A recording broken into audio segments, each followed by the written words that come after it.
Hello and namaste everyone. Welcome back to our channel. Are you curious about the trace route? Do you want to know how it works? How it can be helpful for the network troubleshooting? If so, then you are at the right place. In this video, we will explore the trace route most asked interview question. We will also answer some of the common question about the trace route, such as which layer of the OSI model does it work? What protocol it use? But that's not all. We will also show you how traceroute can be used to troubleshoot the network connectivity issues, how it can be helpful to pinpoint where the problem is occurring. By the end of this video, you will have a good understanding of what traceroute is, how it works under the hood, why it is such a valuable tool for us. That's it? Wait. There is a more. At the end of this video, we will leave you with the interesting traceroute question to think through. So join us on this informative journey to explore the trace route.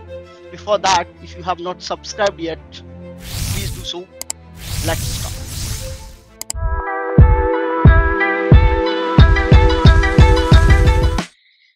All right, so let's start. So here the trace route, right? So we will first discuss about what is a trace route. So the trace route is a network diagnostic tool that tracks the path of the data packet from one device to the another device. It is used to identify the network connectivity issue and pinpoint the location of the problem in your network, right? So it is basically a tool which help you to find out how your are traversing over the different path, and then so basically it tell you that the path, and then it also tell you the if there is a problem reaching to any website, where is the problem, right? So that's how we the trace route help us. So let me give you an example here. So let's say this 192.168.1.34 is configured on my PC, and this is my PC, right? And here I'm accessing the google.com over the internet. So right now what actually is happening, I don't know that how I am accessing the google.com, right? uh, if there is a slowness, then where is the slowness, right? What path is it is taking to reach to the google.com, right? So that's where the trace route utility help us to find out the path it is taking to reach, right? So these are the hop.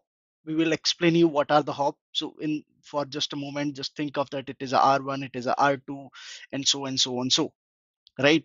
And that is how the trace route tell you that your packet is hitting the R1, your packet is hitting R2, and then so and so, right? Now it also tell you if there is a problem on R1 or problem on R2 or any other hop in the network to reach to the internet, right? So that's what it is, the trace route. Trace route will tell you the path, as well as would tell you the problematic area, or will pinpoint you where is the problem in your network to reach to the google.com, right? So further to continue on this, before we get deep inside of it how the trace route does work, i would I thought that we should you know uh, get familiar with the some of the terminology which I will use frequently in our video for upcoming discussion. So let's discuss first time to live. So time to live, TTL, is a value which tell you, as the name explain itself, is that what is the life of the packet. So it tell you the how long the packet can live on the network, right? And this is in numbers, right? So this can be let's say 32, this can be a 64, this can be a 128, this can be even 255, right? Now there could be a question that how we know that what is the value. These values are basically set by the developer, right? When he decide to developed the application and configured uh, in a way that what values they should use maximum to serve the application, right? uh, Now next what we have is the hop, right? So hop is the any layer 3 device which have a capability to do the routing. So for simplicity we will take a router, right? So let's say we have a R1, R2, R3 and R4, right? Now they are connected to one of the server, right? Server is here, right? And here we have one workstation, let's say PC. Okay. Now R1 is connected to R2, R2 is connected to R3, and R3 is connected to the R4. Now R1, when the packet is reaching to the R1, R1 act as is doing a layer 3 routing. That is where R1 act as R1 is known as a hop, right? So router or firewall or any device which have a capability to do the layer 3 functionality is called hop, right? Now same here for R2, same here for R3. Now why I created this topology to explain you. So let's get back to the TTL value for a moment. So let's say I initiated a packet from PC, okay, PCA to the server B, right? So my source is the PCA and destination is PCB. Now let's say I put the TTL value of 32. So what will happen when the PCA will send the packet? Let's assume that developers put the 32 as an a TTL value for this type of the request. And now what will happen as soon as the packet will reach to the R1, let me do. So packet reach to the R1, R1 will minus the TTL value. So if original value was 32, now what will be the value of the packet would be 31, right? Now the R1 further send the packet with the TTL value of 31. Now R2 will basically minus this value to the 1 and then this value become a 30, right? Same way the packet will reach to the R3, R3 will do the minus 1 and that is how the value will become a 29, right? Same way minus 1 value become a 28. So once the packet reach to this guy, it will receive the packet with the 28 value. What value? TTL value. So that mean to say this packet can still traverse up to the 20 hop more, right? That mean to say our our packet will discard if it doesn't reach to the destination until the 32 hop away, right? So that is basically is indicating the packet life, how long the packet can live on the network, right? And R1, R2, R3 acting as an hop, which are minusing the one time of the TTL value on each hop. That is how the TTL value is decreased on per hop, right? Until it reached to the destination. Now, I hope you have understood the TTL value and hop. Let's move on the ICMP. So ICMP is a protocol which we call it, the full form of it is the Internet Control Management Protocol.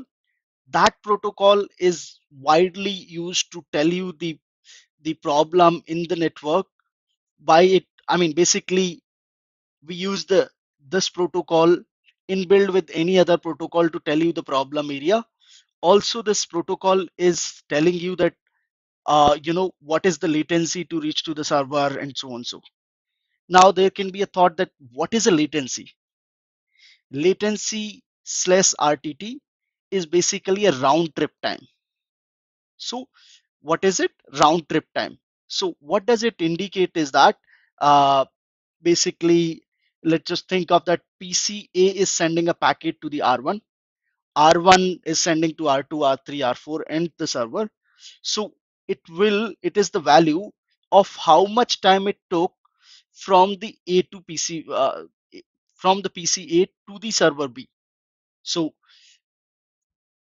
let's say latency on this link is 1, on this link 2, on this link 3, on this link let's say 4, and then here let's assume 5, or maybe just the 1. Okay, now so what is the total latency? 1 plus 2 become 3, 3 plus 3 6, 6 plus 4 6 plus 4 become a 10, 10 plus 1 become 11. Now reaching, it took the 11 millisecond. Let's say these values are usually in a millisecond, right? ms, millisecond, right? Now it took 11 millisecond to reach, and then returning back, let's multiply this just by the double, assuming that no problem with that. So if we say that with the 2 it become a 22 millisecond, the latency from the reaching from the PCA to the server, right? That is how the latency is. So latency is a round trip time. Round going, coming back is the time what packet take to reach any destination or any of the transit path, right? That is how we call it the RTT, or latency slash milli. The information is in a millisecond, right? The higher the value is the worried, the lower is the value is the good, right? So that's how I have explained you the latency. Now before we get into the further, let's dig into the how the trace route does work. So for the trace route does work, we will use here our workstation or the PC with the IP address 192.168.1.34 trying to reach to the Google DNS server 8.8.8. Okay, that's what we will take for an example to troubleshoot and dig into it. Okay, that how trace route does work under the hood. So here we have the PC. Okay, now this PC is basically trying to generate the packet where to reach trace the 8.8.8. It want to know that where the 8.8.8 hosted, right? So if you are sitting on your machine, you can do the trace route right now and comment what is your output or how does it look, right? So here the source 192.168.1.34 is the IP address of this PC trying to reach to the destination 8.8.8. That is where it generates the first packet with the TTL value of 1. So TTL value, we have already explained that what the life of the packet, how long the packet can live on the network. So if you set up the packet TTL value 1, here what will happen, the R1 which is coming in the picture, and that can be any router, right? Any layer 3 device. It's just an example of the R1, right? Now R1 sitting into the picture will say that, okay, I will do the -1, but before I hand over the packet to the further line, the packet TTL value become a 0, because each hop will do the -1 of the TTL value, right? So what is actually happening here? It will do the -1, and that is where the packet value become a 0, right? That means to say no life, right? Packet cannot live on the network. That is how it will respond with the time to live exceed value, right? It will tell that, okay, I am discarding the packet, and this is where this would be ICMP packet, right? ICMP packet would be sent to the PC with the source IP address of its own. So this IP address would be this device, this interface IP address, and destination would be the original IP address was what was the into the packet. So that means to say this PC, right? Now as soon as it received by the PC, what the PC will do, PC will record this IP information saying that, okay, I got to know that there is a one router which is coming into the picture that send me the ICMP TTLXE, right? Now it got to know the information about the R1, right? Now what will happen next?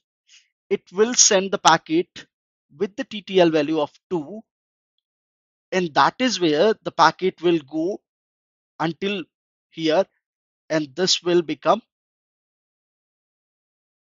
1, right? Because the TTL value was 2, now it become a 1, right? So that means to say it is not, it cannot discard. It is having this still packet is still having life, right? As soon as it reach here, it will say that okay, now the packet TTL value or the life is 0. That means to say I would discard the packet, and as soon as it discard the packet, it will send this the message that TTL well TTL exceed message, right? So TTL exceed message, and that is where it will basically uh, send the IP address of this interface as a source, right? So what it will do, let's assume we are using the 12 dot 12.12.1 and 12.2. So here we are using dot 2, here we are using dot 1. Simple. First IP and second IP, we merge it, and that is how we take it. So let's say this one send the TTL exceed value. Again, that packet would be the ICMP, right? And that is how it will respond with its own IP address to the this guy, and this guy will record the IP address information of the R2, right? So now it got to know that there are two hope, right? It the packet which is trying to reach to the google.com is going by the R1 and R2, right? Now next what it will do, this time it will do send the packet with the TTL value of 3, right? So now again -1 equal to 2, -1 equal to 1, and -1 0, right? So it was a 3 original. When it goes to the R1 did the -1 because of it is the layer 3 hop, and then it forward the packet with the TTL value of 2. As soon as it reached to the R2 did the -1, and it did the 1, and then as soon as it reached to the R3 did the -1, and then realize, hey, packet is not having life, right? So it will basically discard this packet. We'll do the same thing. The difference would be the it will give the send the packet with the IP at, I mean the source IP address, sorry, will send the packet of with the dot 3, right? So that is how it record the information of the R3, right? Now as soon as it record the information as of the R3, it will again send the packet further with the next TTL value 4. It would keep increasing until it reach the destination. That is how, let's say R4, R5 and so on, that is how it will get to know that what all hope are coming into the picture to reach to the 8.8.8, right? So the trace route basically used the TTL exceed ICMP packet to record the information of each hope, and that is how it is also recording. So in addition what it is doing, so when it is sending the first packet from the R1 from the PC, from the P, from the PC to the R, from the PC to the R1, right? uh, it basically record the information of coming and going, how much time it took. So the millisecond, the RTT value. So let's say it record the RTT value 2 here, right? And here it record the TTL, the what I call it, the RTT value 4, let's assume, and then it records 6. So that is how it know that what is the time it is taking to reach from the one hoop to the other. So if let's say if there is a problem here, it it let's say goes 100 all of a sudden or 1,000 all of a sudden, then it will get to know that what actually is happening on this hoop, right? So that's how it help you to pinpoint where is the problem in the network, so that you can go and log in on that device and can dig what actually is creating the problem, right? Now what we will do, I will take you to the Wireshark packet capture to show you how the packet looks like, right? to give you the deeper inside of the packet that can help you to further dig into it. Okay, so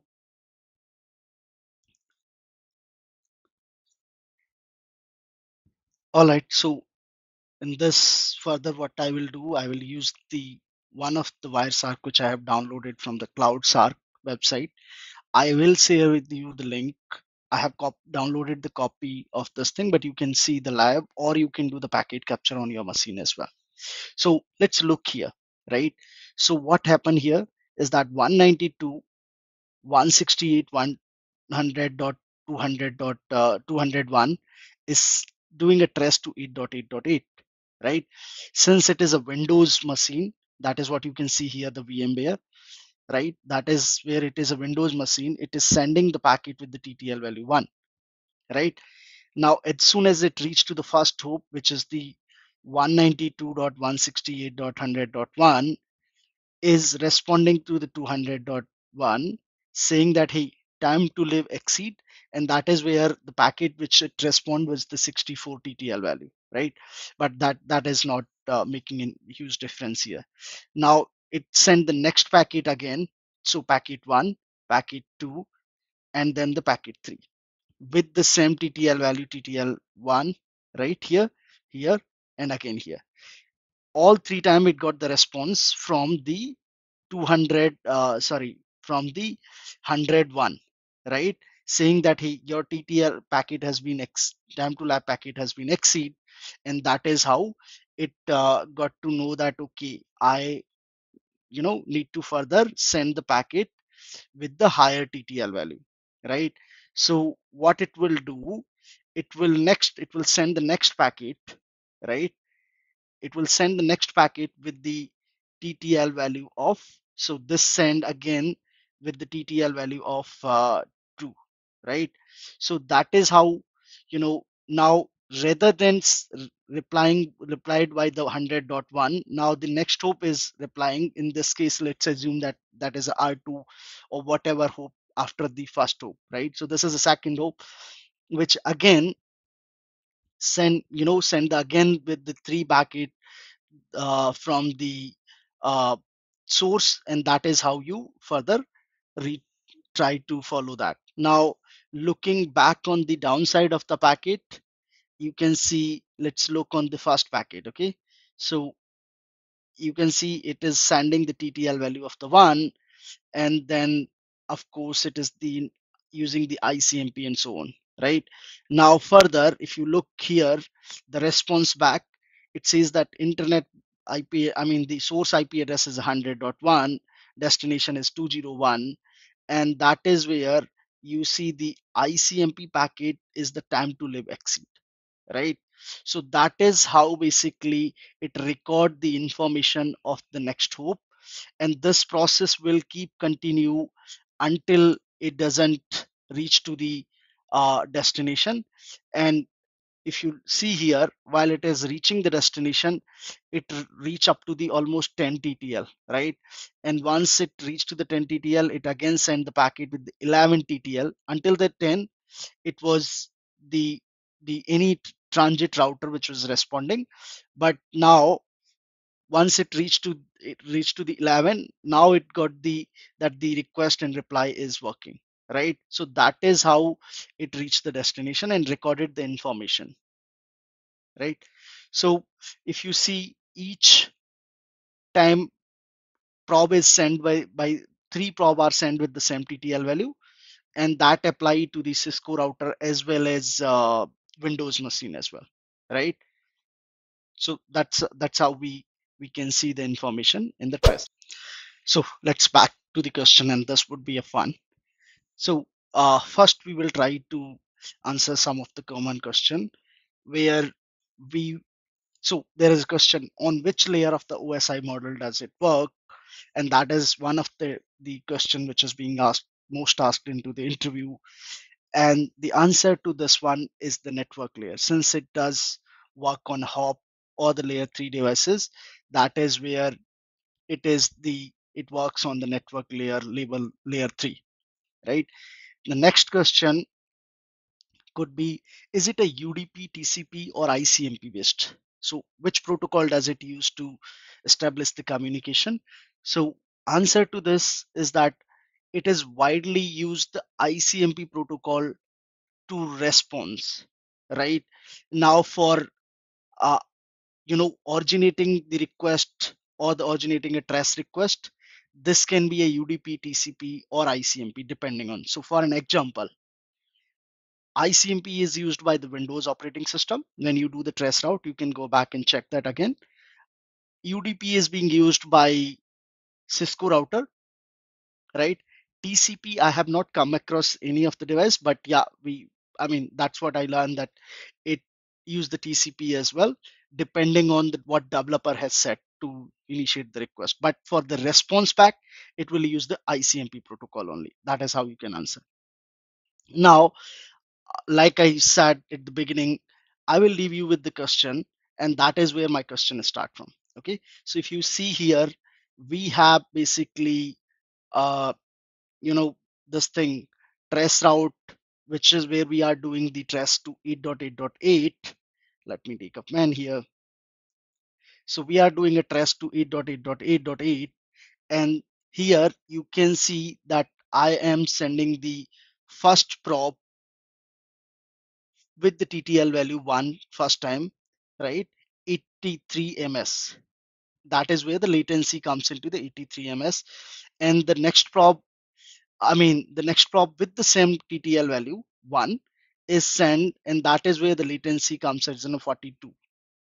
And then third probe with the same TTL value, right? So we send a 3 probe with the same TTL value, TTL1, and that is how we got the recorded the all three times, the 192.168.1.1. And the latency for each probe means that each packet request or each request is coming 83, 42, 19, right? And that is how I send the next packet with the fourth packet, means is that with the TTL value of the 2, and that is where we got this, right? So my question here is that now this is being performed by the Windows. This is a ICMP request which is going as an address, and the response TTL exceed is also coming ICMP. Now with this, if you look, 83 ms getting a response, and the 42 ms getting the next packet response, right? And then third one got the 90 millisecond. So now, of course, these packets comes first, 19 ms or 42 ms, rather than the first packet, right?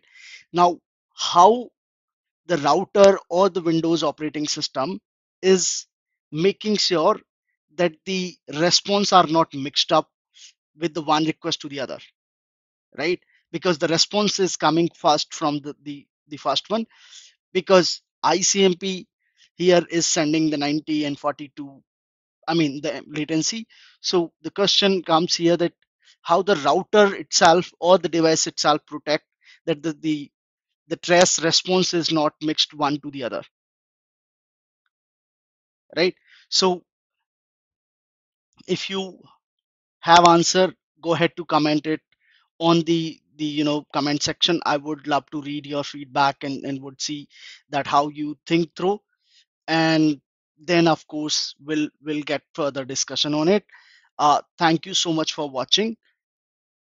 With this, I would end this video. If you have not subscribed this, please go ahead to subscribe and share with your friend. It took a lot of effort for us to put the videos like this. Your support is really needed here. Thank you so much.